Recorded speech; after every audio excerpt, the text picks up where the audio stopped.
What's going on, everybody? Welcome back to For the Millie here on Thursday, DFS edition of For the Millie. We kind of have made the decision to make Mondays all about picks and Thursdays all about DFS. And so we're going to be covering Showdown, the 3-game Saturday slate, and the main slate all for DFS here today. Very exciting. And we've had a number of big wins in the community of late. I know, shout out to Labrador, one of the best 3-4 day stretches I've ever seen in DFS wins. 10K on the main slate on Sunday, wins 10K on Sunday Night Football Showdown, and then wins another 10K on the Christmas Day slate. Hell of a run. I know you didn't get the takedown you wanted last week, but you did have a takedown in the 3-entry 555. So it's been a good stretch. Hopefully we can continue this. Yeah, I mean, this is a good time of year to have some good luck. You know, it's like we have a slate every other day, it seems, you know. Yeah, I mean, how often do we have what? Wednesday, Thursday, Saturday, and Sunday, and I guess Monday too, right? Monday again, yeah. 5 out of 7 days, that never happens. This is like the only time of the year. It's a lot of football, and it's a lot of opportunity to build the bankroll for PGA DFS, which is right around the corner, starting about, I think, 2 Thursdays from now. So very exciting to see all of that coming up. Actually, it might even be next Thursday. I might be ahead of schedule there. All right, let's start with the showdown tonight. We were talking a little bit about it before we went live, where it does seem like the Seattle offense is in a pretty good spot, but we also seem to agree that Zach Charbonnet is going to be overowned. So why don't you start with just your overall thoughts on the slate and specifically what you think of Charbonnet? Because I think that's kind of the first decision we have to make on the showdown slate. Yeah, my thoughts are these are two teams that like to pass the ball. I think Caleb Williams is almost like underloved, even though he's put up a lot of big games. He kind of had a shit run in the middle of the season, but he's had plenty of really high. You know, he throws the ball a lot. So, I mean, Charbonnet is going to be overowned, especially after last time Kenneth Walker was out. He had like a 40-point game or whatever, so everyone's just going to assume he's going to mega hit again. You know, I feel like there's all sorts of things that could happen. He could mega hit. He could have a medium game. Where he's okay as a flex, optimal as a flex, but not as a captain. And then there's just fading him. I have 3 lineups right now as Charbonnet in 1 out of 3, and he's a flex. So I'm kind of content with that because that lineup is unique enough in other areas that it makes sense to have him there as a flex. Yeah. But that's just, you know, I feel like with this game, it's there's lots of also overlooked players. The tight ends will be overlooked on each team, I think. And they're both – it's funny because Noah Fant doesn't have a touchdown yet, but that's kind of what tight ends are for. Yeah. And I wouldn't like captain either of these guys, but I like them more as like a flex. As a captain, I generally like the quarterbacks because with Geno, it's obvious. It's a direct pivot off of Charbonnet. And Caleb Williams, I just think he's kind of the center of this offense – which, you know, he spreads the ball around a lot. He just makes sense as a captain on the Chicago side. Let's talk a little bit about ownership here because now, obviously, there's a difference between single entry ownership and MME ownership. But I think that we might see even in MME the ownership on Swift and Charbonnet flipped here, where it's Charbonnet pushing the top ownership on the slate and Swift ending up less than 10%. Are you kind of reading that similarly, or do you think it is going to be Swift getting all the attention at captain? No, that's definitely wrong. Yeah. You can look in y'all's model. Like, this is just wrong. Like, yeah, Charbonnet is 27% at captain. Like, that's what I expect. I think so. Actually, right before we went live, I mentioned to Daniel Kelly, our editor, that hey, the captain optimals chart isn't showing correctly. It wasn't showing at all. And maybe he took it down earlier because the data was wrong. And maybe Caleb suggested that. So I'm actually going to send him a note there because, yeah, I don't believe that is what we have elsewhere. So let me check the optimizer real quick and see what ownership says there. I believe the optimal percentages that are being shown in the article right now are correct. So let's see. Showdown. Where are you? Where is this team? There we go. Okay. And let's go to captain and let's see.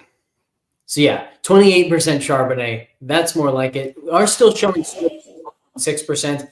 Personally, I think we will see DJ Moore above Swift as captain. I think we'll see Metcalf potentially more than Swift, certainly kind of along the same lines.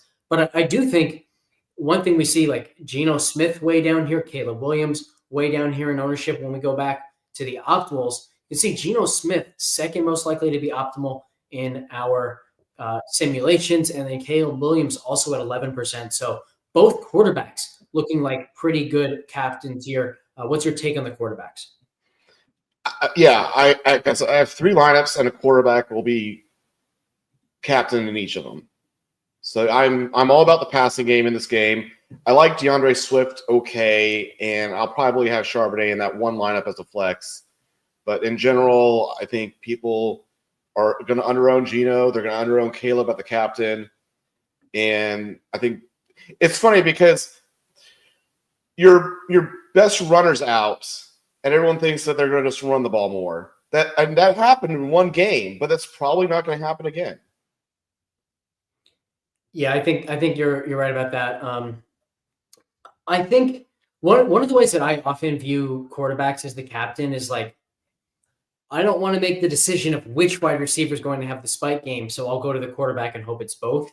Do you think that the production on either of these teams is more likely than the other to be spread out enough where you end up wanting the quarterback and not one of the individual receivers as captain? Yes, I think both. It's very likely both. Okay. It's interesting how in like the second half of the season, it has been the JSN offense for Seattle. And early in the year, remember, I mean, I even remember Jeff had a TikTok that went viral earlier this season where he was talking about the fact that DK Metcalf was in the Rome Odunze role from that Washington collegiate offense. And now it almost seems like it's JSN in that role, and Metcalf is only for big plays, things like that. So I don't really know what to think here. I honestly wish that one of them was getting more ownership and the other was getting less. Like if we saw JSN at 25% and we saw Metcalf at 7%, I'd be all over the Metcalf captain. But now it kind of seems like they both are in that sort of middle ground where Geno is the one who's underowned. So I definitely don't disagree with that. From a game script perspective, let's talk through this. Like if you want a Geno Smith captain where you're probably using both Metcalf and JSN as a flex, then what do your Bears look like? Are you hoping then that they have to throw the ball a ton to catch up? What's the story you're telling? Wait, if I'm using if you're using Geno Smith as captain, what no, I don't have it as a beatdown. I generally have it as like a 3-3 or 4-2. Like I generally will have like position players on the other team. Because like if I went on like the beatdown where we started to use the defense and the kickers and all that shit, yes, that does well with a running back at captain. But the running back is going to be overused at captain. So I don't really plan for that game script. It's a 4-point spread. I don't think, in my deepest of hearts, I don't think the Bears are going to blow them out. Mm-hmm. So I don't like the idea of a 5-1 Bears.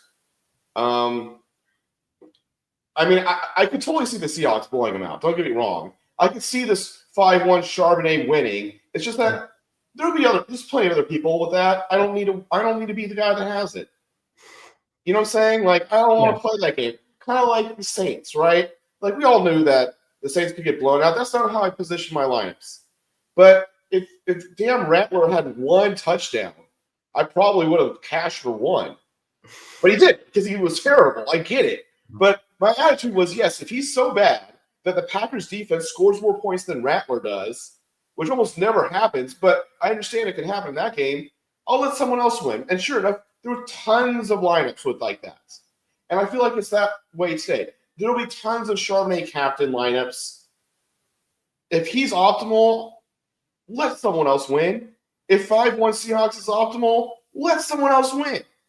Because my creativity is worthless there. Someone else will have it. I'm fine with it. What do you think of the DVOA fantasy points against data really pointing to JSN plus 16% for his matchup over Metcalf negative 31%. Is that at all kind of take you away from the Geno captain build where you're counting on production from both of those guys? Does it maybe want to make you captain JSN? See, no, I don't think it's just going to be JSN and Metcalf, because they'll generally use one of them, and then they'll use some of their shittier pass catchers, like a Noah Fant or a Tyler Lockett, something like that. That's the idea of a Geno captain. You have a stud, and then you have a mediocre dude with it.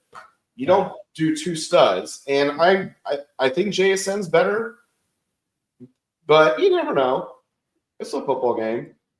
DK is definitely one of those guys who the matchup matters, but at the end of the day, like if he gets a one-on-one opportunity for a big play, he's still DK Metcalf. So I think what we have seen from him this season, number one, is that he's boom or bust, but also number two is that boom and that bust hasn't always coincided with the at least perceived strength of the matchup. So I definitely don't have any issue going to him despite the negative 31% matchup. But JSN has been pretty sensitive to the matchup. So the fact that it's a good one for him, plus 16%, I do think is worth noting. We've also seen Chicago like really, really struggle in the second half of the season against the run, which certainly is a point in Charbonnet's favor. However, one of the ways that they are really struggling against the run is with explosive plays. And I know that Charbonnet saved that second game with no Kenneth Walker a few weeks ago with an explosive touchdown run, but typically that is not his game whatsoever. He is more volume dependent. So I don't think this is as good of a matchup for Charbonnet as the DVOA adjusted fantasy points against data suggests that it is, which is potentially just another reason to fade the guy getting like 28% captain ownership here in our projections.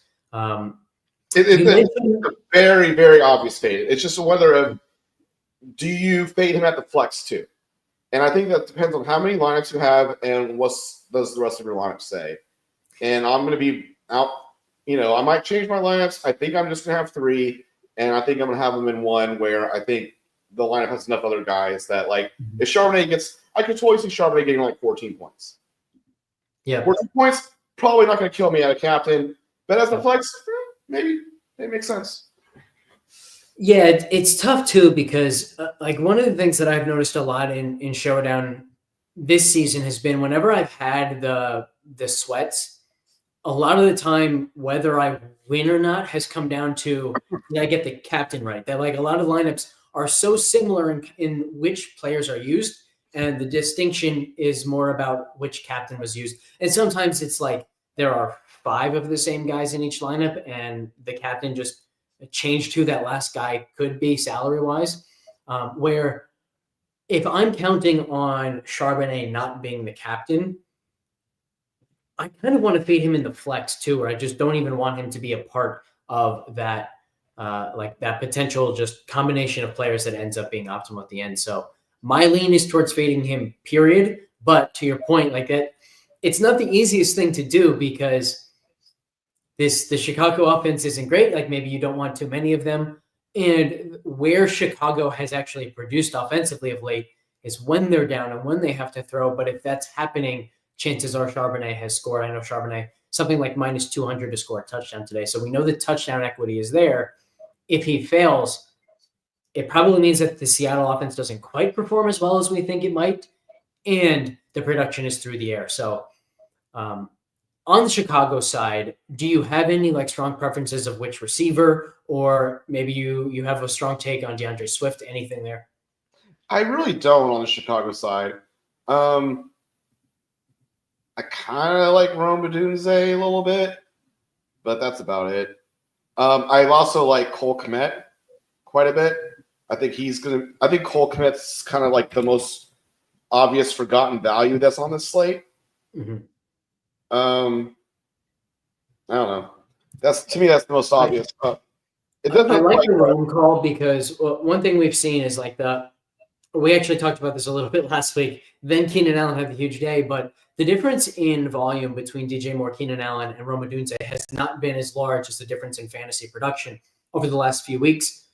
So I was already thinking that Odunze was a good play on that main slate last week. Now we have a larger price discrepancy, 9,800 for Keenan Allen as the flex.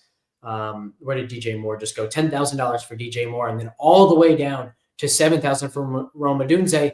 And yet we're still seeing a pretty big gap in their ownerships where it is DJ Moore and Keenan Allen close to doubling the projected ownership of Rome Odunze. So I like the Rome call a lot here. And I also like the fact that he's like basically a direct price pivot off of DeAndre Swift, who we have getting nearly 50% ownership. So I love playing Odunze as a fade over either DJ Moore or Keenan Allen, and also as a fade off of DeAndre Swift. Yeah, it's just kind of tough. It's like you gotta I feel like I just keep tinkering around with these lineups, and it's really easy to overthink it. But I think it just comes down to Zach Charbonnet going to be overowned. I think shitty wide receivers and tight ends will be underowned. Those are my core thoughts. And I feel like Geno, I don't know if Geno will be underowned, but Geno might be underowned in general. And it's just like make your lineup make sense with that thought, where like the game flow makes sense with your lineup. You talked about Noah Fant. What do you think of Tyler Lockett and AJ Barner? Fant 3,600, Lockett 32, and Barner $3,000 flat. I mean, I like Lockett quite a bit. He's his snap count's still there. He just clearly sucks compared to JSN and Metcalf. That doesn't mean he can't have a few catches though. Yeah. And he could have a catch for a touchdown, right? Like I think the outcome for Tyler Lockett where he hits here is not that suddenly he has 6 catches for 70 yards. It's that he only has 2, but one happened to be a 30-yard touchdown, and that's more than enough at $3,200 to make him optimal. All right, some other values here. We have 2 backup running backs in this game, Roschon Johnson and Kenny McIntosh. Roschon Johnson, $2,600. Kenny McIntosh, $2,400. McIntosh getting around 30% projected ownership compared to 5.5% for Roschon Johnson. My thought is this is backwards. If one of these guys scores a touchdown today, I definitely think it's more likely to be Roschon than McIntosh. Do you have any thoughts here? I've no love for any of these backup running backs. Okay. My thought here is as simple as we have seen Roschon Johnson vulture touchdowns. DeAndre Swift is not a good goal line back by any means. So like there's a path for Roschon Johnson having 4 carries for 4 yards and 2 touchdowns. And not only is he optimal then, but he's also contributing to the failure of a very popular DeAndre Swift. So I actually like the Roschon punt quite a bit. No. Sorry, I'm just not into it. Fair enough. I don't like backup running backs in close games because their ceiling just isn't really there. Brian asking, would we rather fade Charbonnet for Swift or fade Swift for either Charbonnet or Roschon Johnson? What's your thought? Wait, what? Would you rather fade Charbonnet and play Swift or fade Swift and play either Charbonnet or Roschon Johnson? I'd fade Charbonnet for Swift. Okay. I don't have a strong take here. Well, I would rather fade both for Roschon, but as far as Swift or Charbonnet goes, I don't feel strongly about either. I think both are fades. So the other thing with Swift is like we'd like to be able to say, hey, if they're in a negative game script, Swift is not going to get the touches, and so therefore, if you're playing Charbonnet, you shouldn't play Swift, such and such. But we haven't really seen that with Swift. His usage, they have been really stubborn with him. Remember that Vikings primetime game? Either was that last week or the week prior? Regardless, it's like there's no reason why Swift should have still been getting touches and every single drive. They're already down like 3 touchdowns in the second half, and it's 5 of the first 6 plays of the drive are Swift carries. So that stubborn usage, regardless of game script, means I think the correlations are a little bit broken here between these running backs compared to what we typically see in game scripts. I will say though, I'm screwing with one of my lineups that I decided I didn't really like, and it does have Roschon Johnson in it now. So maybe you're honest. I don't want to say like I'm totally against it, but to me it's more like he ends up fitting the lineup type of guy more so than I'm going to use him in the lineup kind of guy. And I would much rather have Roschon Johnson than McIntosh. I do think Charbonnet is going to get the vast majority of the touches, So we have seen some 10+ point games from Roshan. Let's just leave it at that. Exactly. Stump asking Gino or Caleb lean for captain? Probably Gino, because, well, first of all, right now I have I'll just live tell you what I'm doing. Right now I have a Gino, I have a Caleb, and I have a JSN. And I might swap out the JSN for Gino, but my gut says Charbonnet's overowned. What does that mean? Gino's gonna be underowned. Caleb, there's no I don't think he's really gonna be underowned as much as Gino's gonna be underowned. It's hard because I agree with all of that, but then I also think that it's less likely that the production is spread out enough between the Seattle receiving options where Gino ends up optimal. The other out there, though, is maybe it's not that the production is spread out, and it's that Gino actually just outscores the receivers because he adds something on the ground. He adds 30 rushing yards and a touchdown on the ground. So you also do have that potential outcome for Gino, although the fact that he's not exactly the healthiest makes that, I think, a little bit less likely than usual to happen. So this is another one where I'm kind of torn on. I actually probably lean Caleb a little bit, where maybe you use all three of his wide receivers, Rome, DJ Moore, and Keenan Allen. I think that would be a pretty unique build. So I will toss that one out there. I think it's time, though, to move on to the Saturday slate, which actually is a very solid 3-game slate. A lot of the time you get like a 3-game slate and 2 of the games are terrible, or all 3 games are not good. Like this Thanksgiving slate that we just had was a bad 3-game slate. This one has a decent amount of offense. So let me bring that one up here on the optimizer. And do you have any initial leans, like any offenses that you think really separate from the rest? I'll take it to quarterbacks here, and you can see pretty even in projected ownership, or fairly level, I should say. No quarterback getting 30% projected ownership at the moment. What's your take on this slate?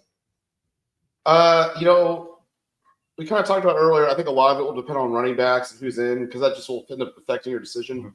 And the first thing I thought was, Drake May. He's actually putting up a lot of 20-point games. Yeah. He's easy to stack. I kind of like that game. I kind of like Drake May. I don't think he's like a trash pick. I think he's kind of good contrarian. It's not it's like the other quarterback options, but I feel like Drake May is kind of underloved there. Right now, we aren't projecting J.K. Dobbins in. We have Gus Edwards ruled out. Dobbins is listed questionable. There is a chance that he will end up playing. If he does play, our projected pass rate for the Chargers will go down. So this projection for Justin Herbert will go down. And then you would see he'd probably be somewhere around 17. And then we'd actually get this very gradual increase in projection up to Joe Burrow, but really not a large separation whatsoever in the projections for basically any quarterback on the slate, which means you can use pretty much any quarterback on the slate, which makes me then say quarterback is not about which quarterback you want. It's about which receivers you want to carry the quarterback along with them. So why don't we jump ahead to wide receivers on the slate? And let me ask you this. We've got Puka at $8,000. We have Jamar Chase at $8,400. Both of these guys projected over 20 DraftKings points, including over 22 for Jamar Chase. Both of these guys have ceilings over 32 DraftKings points. Do you have a preference between these guys, or maybe even a lean to try and play both, or to try and play neither? What's your thought on these really expensive but crazy, crazy high upside wide receivers? That's something I'm really going to have to wait on to see who I can see who can fit. My I don't know. I feel like my gut says that Chase or Higgins will be a little more underowned. And the reason is because I think everyone thinks that Cooper Kupp sucks and is dust, and people will be willing to use Puka, whereas people will be like, I don't know, Denver's defense is good, Chase, Higgins. So I actually have more interest in Chase and Higgins. I'm not sure that means I have interest in Kupp, because they kind of might be right about Kupp at this point. But it also could just be a situation where the Rams game is like the Rams game last week, where it ends up being boring as that. Yeah, I think one of the quarterbacks that I definitely have interest in is Bo Nix. And part of that is because I think Cortland Sutton, $6,300 in a very solid matchup with Cincinnati. Now, you can see here the DVOA adjusted fantasy points against matchup isn't great for Cortland Sutton. It's more just the Cincinnati defense has been bad. They haven't been beaten specifically by wide receiver ones to this point, but I think Sutton's usage is so good, and my expectation is that Denver is going to be able to move the ball, and Sutton is the best red zone target that they have. So I think 6,300 is way too cheap for Sutton, and he's not getting the ownership that Puka and Chase are getting, at least at this point. That most people aren't paying much attention to this Saturday slate just yet, so I do think ownership can and will change a decent amount from now until Saturday, but that's probably my first lean. But I will say, like, I would love to find a way to fit both Puka and Jamar Chase, even if that means really paying down at running back. Before we go to running back, though, is there any other wide receiver on the slate that you think is really worth either discussing or giving some consideration to? You know, I always talk about him, and he just keeps sucking. But Marvin Harrison Jr. 5,200 is so cheap. The matchup is good. If ever there was a week, it's got to be this one. Exactly. And they're eliminated, right? Yes. I feel like when a team's eliminated, like the rookies still try. The veterans are kind of like, like, what am I doing? Whereas like they're like, we need to get this rookie reps. We need to be ready for next year type situation. There's also the narrative that the Cardinals and Kyler Murray want to get Trey McBride a touchdown, which I think will have two effects. Number one, it means that there's a likely chance, like if instead of just handing the ball to James Conner, and by the way, James Conner's status is another conversation in and of itself that we're not going to be able to solve here on this show. But if a touchdown that would go to James Conner is now going to Trey McBride, guess what? That's also a touchdown that wouldn't be going to Kyler Murray. It's going to Kyler Murray. So on the one hand, I think the Trey McBride narrative makes a double stack with Kyler Murray, Trey McBride, and Marvin Harrison Jr. better, but it also potentially makes Marvin Harrison Jr. just a better one-off, because a lot of the time when people aren't using Kyler, the thought is either Trey McBride or Marvin Harrison Jr. And now we have like this big public narrative reason for people to click on McBride instead of Harrison. The fact that he really, really separates as like the only expensive and high upside tight end on the slate also just means I think we could end up seeing a massive, massive ownership number on Trey McBride. So whether you differentiate within that by going to the double stack or simply by pivoting instead of McBride, you use Marvin Harrison Jr., I think both are probably going to be pretty sharp on the slate. And to your point, like, they're eliminated. The Rams need to continue to win, but Arizona might say, you know what, let's not get James Conner hurt. Maybe they don't even play him. Maybe we just see a much more pass-happy offense than what we have seen of late from Arizona, which could really kind of boost this game environment and turn it into one of the better ones on the slate. I just don't even see why they are going to be using Connor much if he's active. Like, what you want to get him injured for next year? Like, what's the point? I also think Benson is supposed to be back, which they probably should just want to see what Benson can do too. So yeah, I'm with you there. We will get, of course, James Conner news before this slate starts, I believe. So we don't need to spend too much time talking about the what ifs with James Conner, but any other running backs in the slate that kind of catch your eye or that you think deserve to be as popular as they are. So like we get this really big 62% projected ownership of Kyren Williams, 55% on Chase Brown. But if you're paying for these guys, that is a stud wide receiver that you can't pay up for. So how do you kind of rank them? Remember, we had a 20-plus point projection on Puka, 22-plus on Jamar Chase, just 17.6 for Kyren, 18.2 for Chase Brown, and the ceilings are massively different, over 32 for each of those wide receivers, just over 24 and 24.5 for these two running backs. Again, I think it totally depends on your lineup. I do like Chase Brown in general. To me, he's I guess like last week was an absolute floor game for him, and he got 13.9, it seems like. So we'll see. I think it just depends on the rest of your lineup. I don't like – this is going to be one of those situations where I don't think I'll want to have a running back on the flex. I see very low chance that 3 running backs is optimal. It's kind of like, do you think Kyron and Chase Brown will be the 2 best running backs? If you think one of them kind of is mediocre, then you might want to pay down. But there's other ways to pay down and still have a stud wide receiver, depending on your lineup, is what I'm trying to get at. Yeah. And I think it just depends. Is Dobbins playing or not?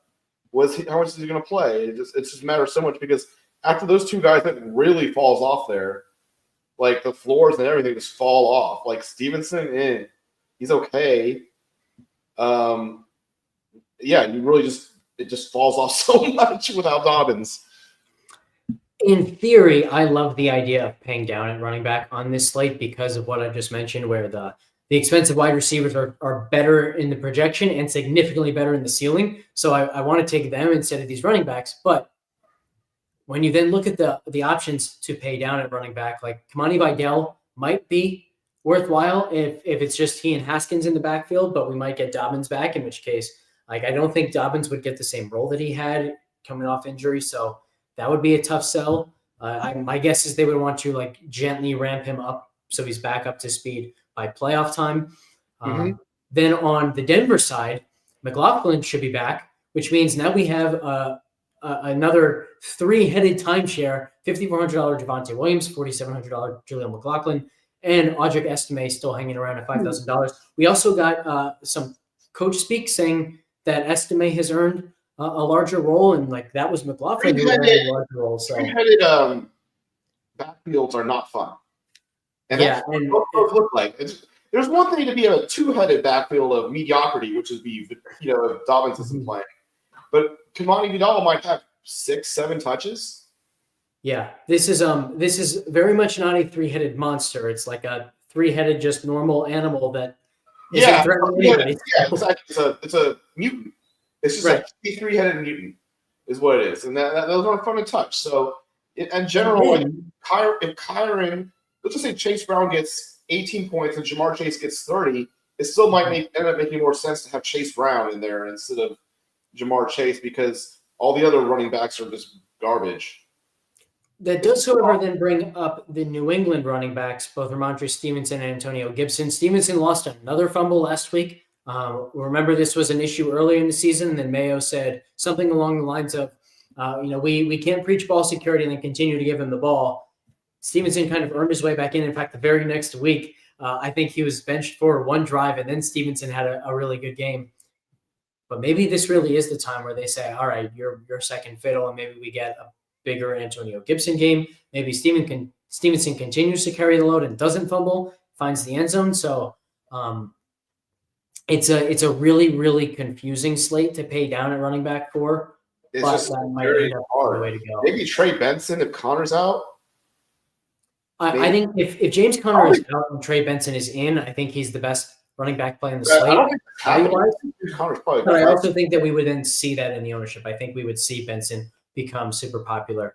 I think what really could end up being the play is, let's say James Conner is like in but limited, and you just say, well, I just don't see a reason for them to actually feed James Conner, and then you play Trey Benson at 1% and hope that he ends up with the lead role. So that might be a way that I go, a chance that I take, because really, like, how risky is something if it allows you to pay up for both Jamar Chase and Puka Nacua, right? So like, even if you take the 0, there's a chance that it would still be worth it. So I'll be looking to make that kind of play, I think, on this slate. I don't have any idea which of these cheap running backs I'm going to go to, but I think I'll end up trying to take a shot on one of them. And it might even be these Bronco running backs, just because we know the matchup is really good against Cincinnati, and you're just kind of hoping that somebody actually produces.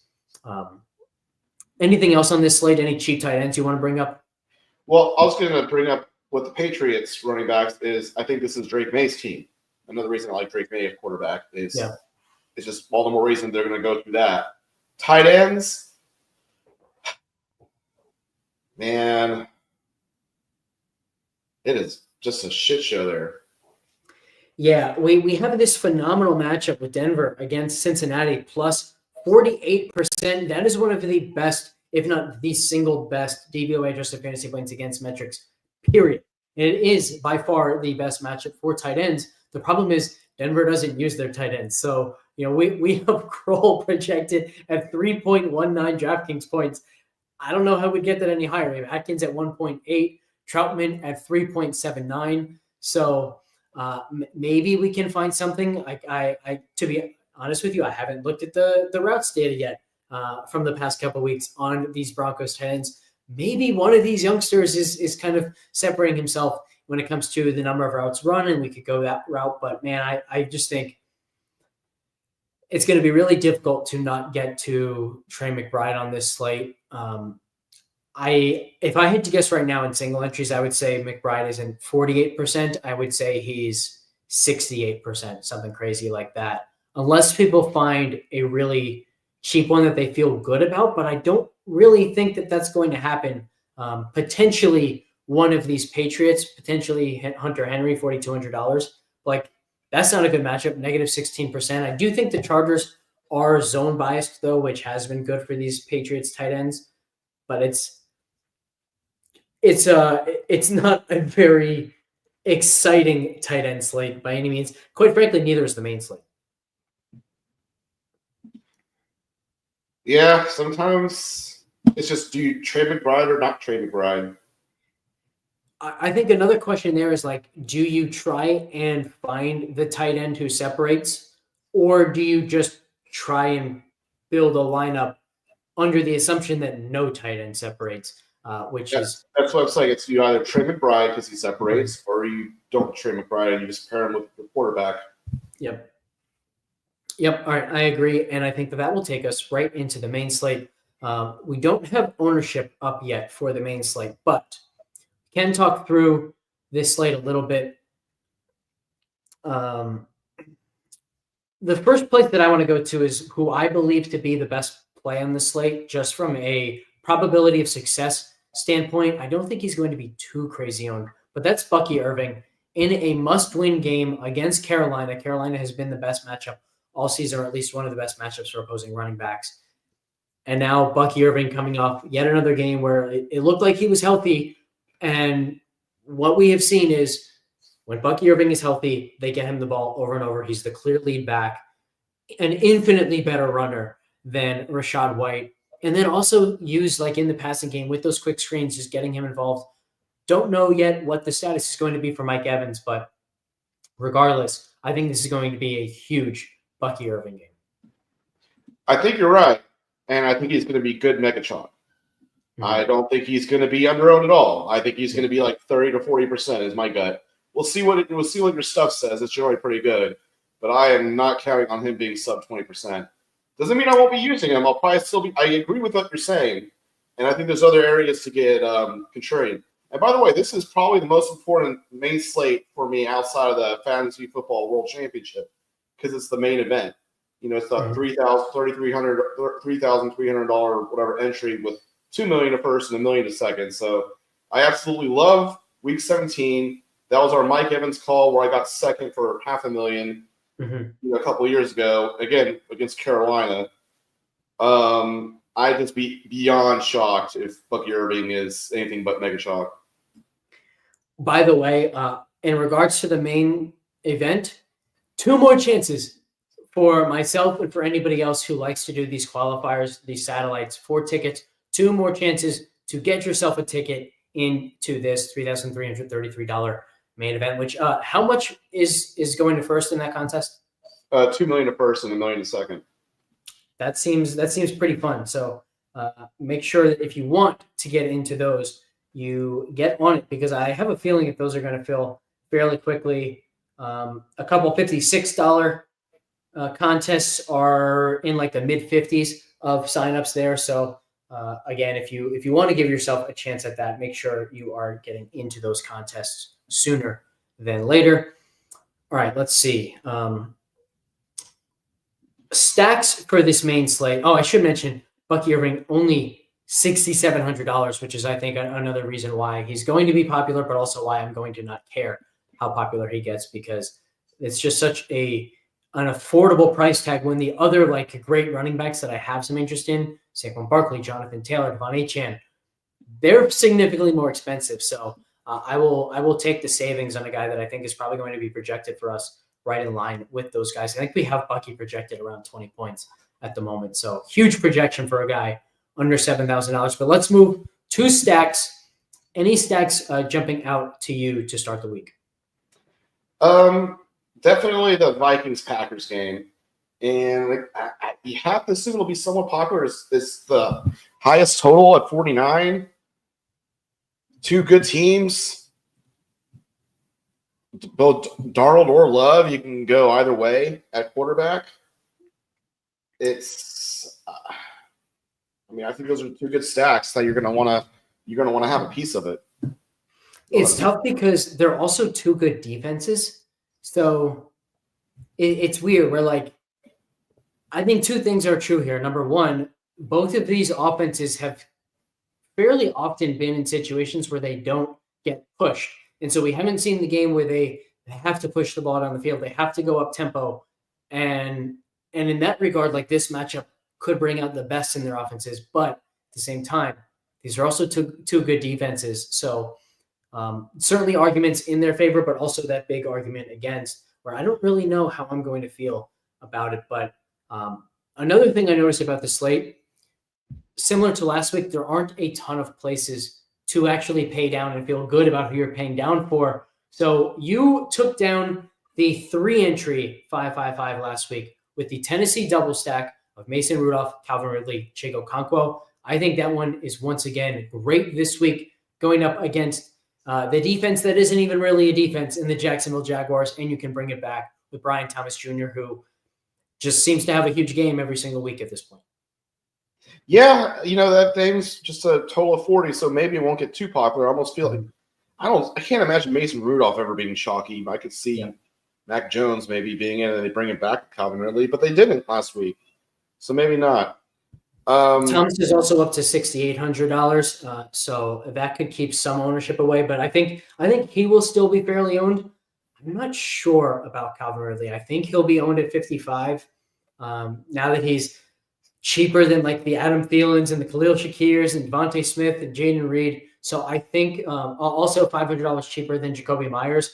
So if you think of the last few weeks, who are the guys who stole ownership from Ridley to keep Ridley at or below 10%? Myers was a big one. Adam Thielen was one. Who's probably going to be my favorite stack again, though. Yeah.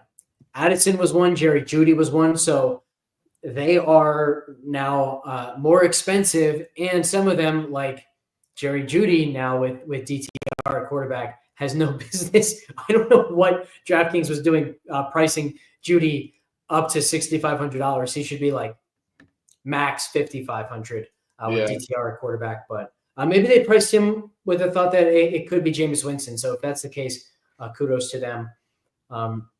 Who else are you looking at the wide receiver position and just general stacks? Josh Allen. I had him a lot last week. He sucked, and I'm going to have him a lot this week. And he's got a great matchup against this Jets team that, yes, they had a low-scoring game last week, but we saw what happened 2 weeks ago. It's Josh Allen. I guess they don't really have a whole lot to play for since the Chiefs have it locked up. But that doesn't mean they're just not going to kick the shit out of the Jets for fun, just to put them in their place. One thing I noticed is like the Jets have become extremely game script dependent, where they ended up losing 19-9, but this was a game where they were actually winning early. The Rams, I could not for the life of me tell you why, but they went extremely run heavy after this Jets defense just gave up 1 million yards and points to like some bad quarterbacks in recent weeks. The Rams just decided, no, we're going to move the ball on the ground. It became the slowest game in the world from a football perspective, but also from a time perspective. It made it like the fastest game of all time, where they were in the fourth quarter when some of the other 1 o'clock games were just coming out of halftime. I've never seen that before. And so I think the Josh Allen call could end up being really good. But what we know is you need the right game script, which is probably Buffalo jumps out to an early lead. The Jets make some big plays in the passing game to come back. Josh Allen has to then answer, and then you get the back and forth where every time the Jets are getting the ball, they need to go score points because otherwise it could turn really, really slow and really, really ugly. And I will say this is essentially the last big game of Aaron Rodgers' career, probably. Mm-hmm. He's going to want to sling it. I kind of said that last week and it didn't happen, and we'll see if Devontae Adams is playing. Who knows? Didn't practice with a hip injury.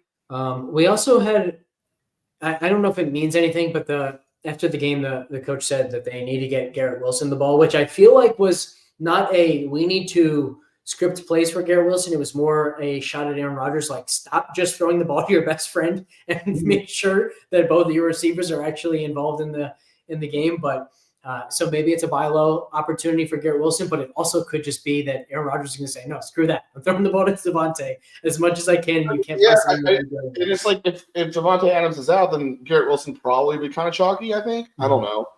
Yeah, he would be. Yeah. So, again, a lot of things depend, but I don't think Josh Allen and Shakir stacks are going to be super popular.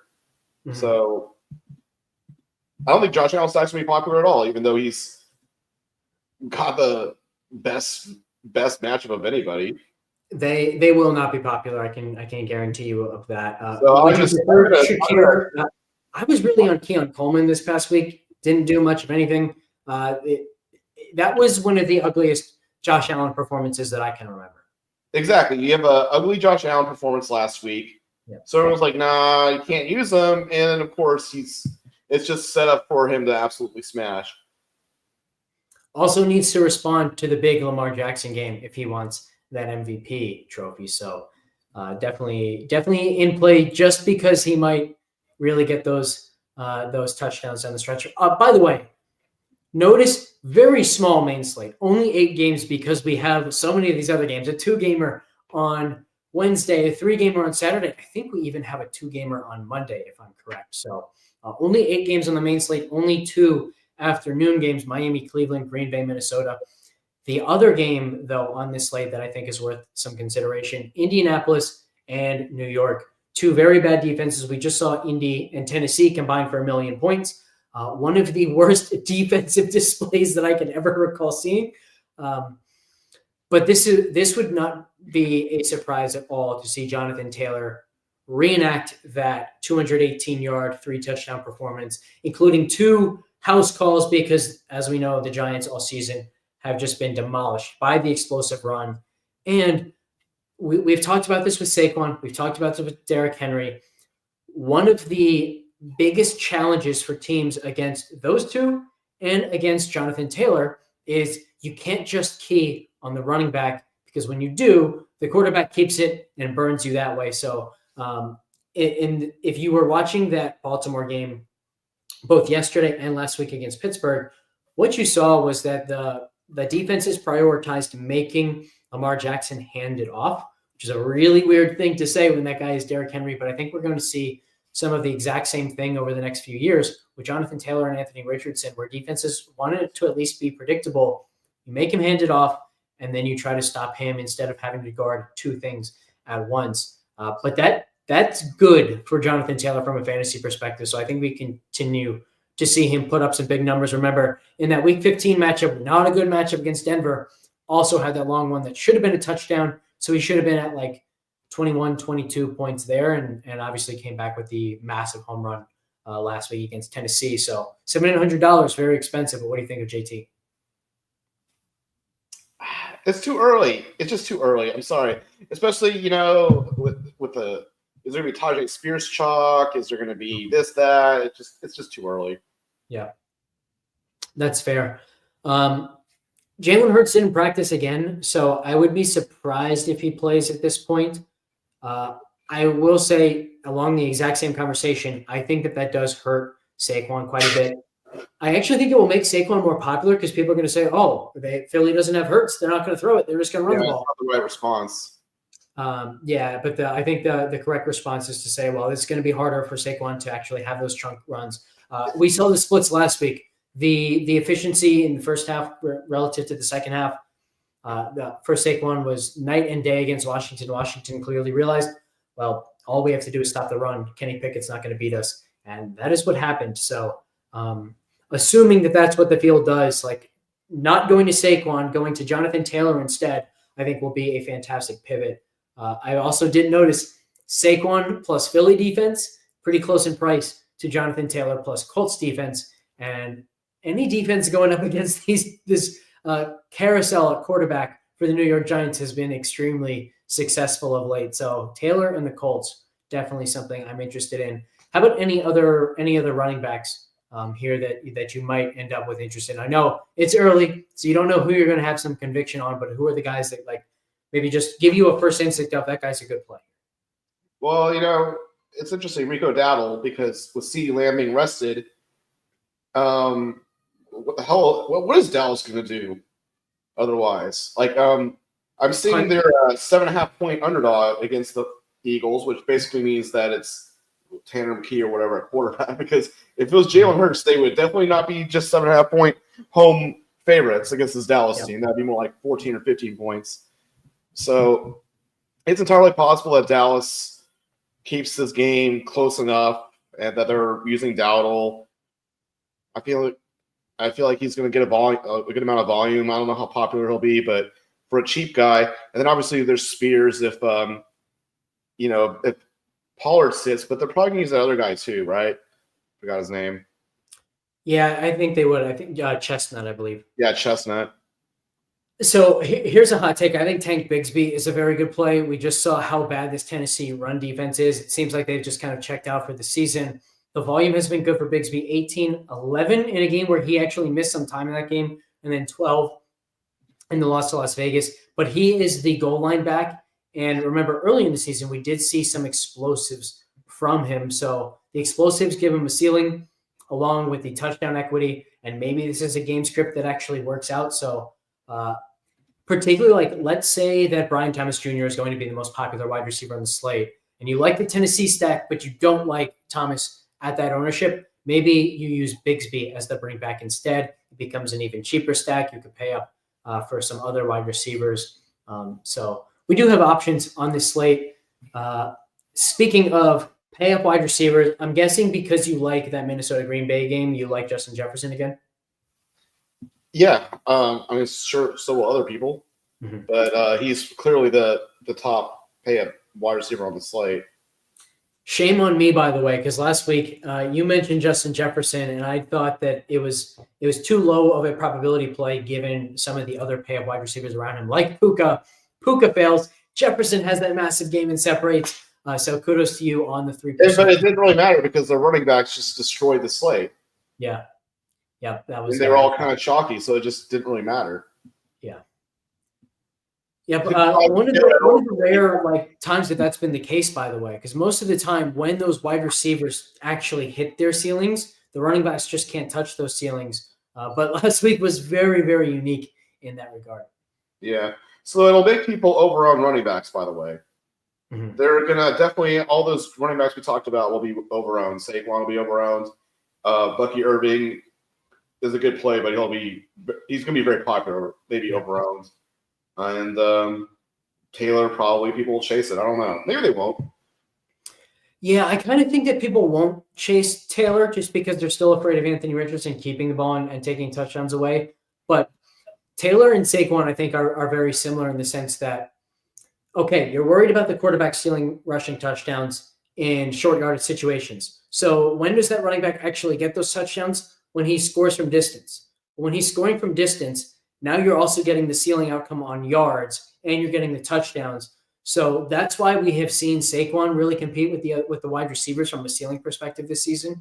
And I think you can put Jonathan Taylor in that same category. And I don't think people really understand how their ceilings are so related to these touchdowns, which only come in that one real way, and that's with the explosives that just make the ceiling outcome that much higher. Well, I'm sure Achane will be popular too, though. So you got Achane. Achane seems to me like the prototypical guy that you're talking about, where typically his ceiling outcome is not competing with the Justin Jefferson ceiling outcome or the AJ Brown ceiling outcome, and so he will be overowned. Whereas I think that the guys that actually can compete on the ceiling perspective, it's okay to eat some ownership on it. Right. I mean, we'll see what you come up with, but I could just see in general $6,700 plus running backs being overowned this week. Although I think Justin Jefferson will get plenty of ownership too, so it might be more like these like who would be underowned then? I don't know. Like Josh Allen will be underowned, and maybe Mike Evans. Yeah, Mike Evans will be underowned.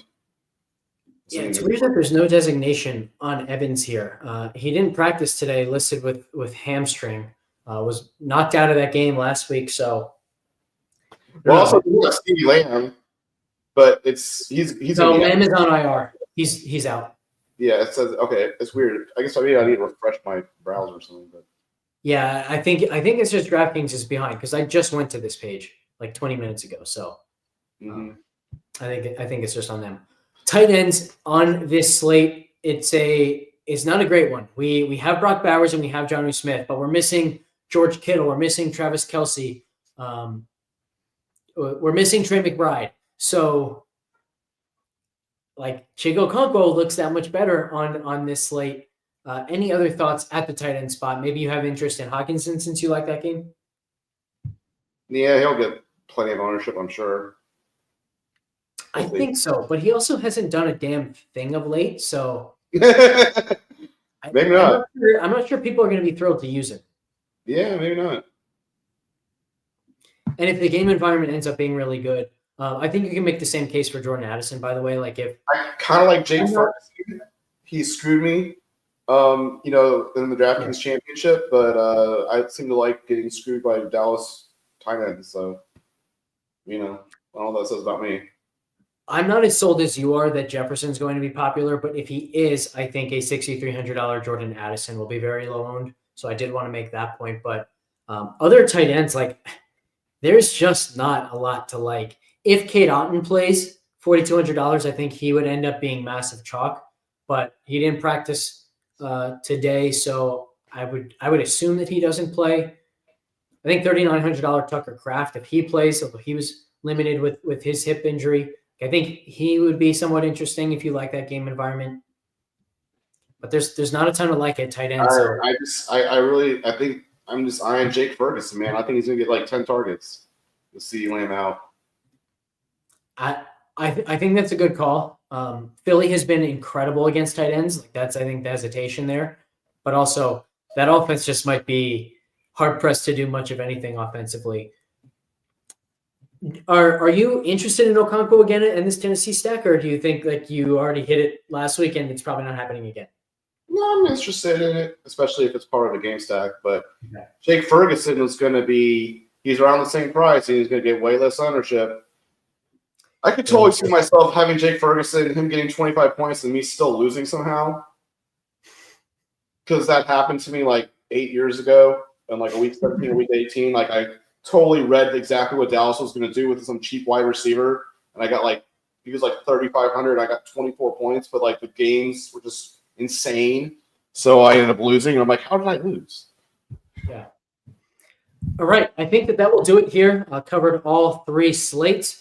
Content will be pouring in over the next few days. We're going to have an article for the Saturday slate. We'll have all of our usual articles for the main slate as well. And hopefully we can get some big wins tonight to help fuel this weekend ahead. Any closing thoughts here, TwoGun? No, I'm doing good.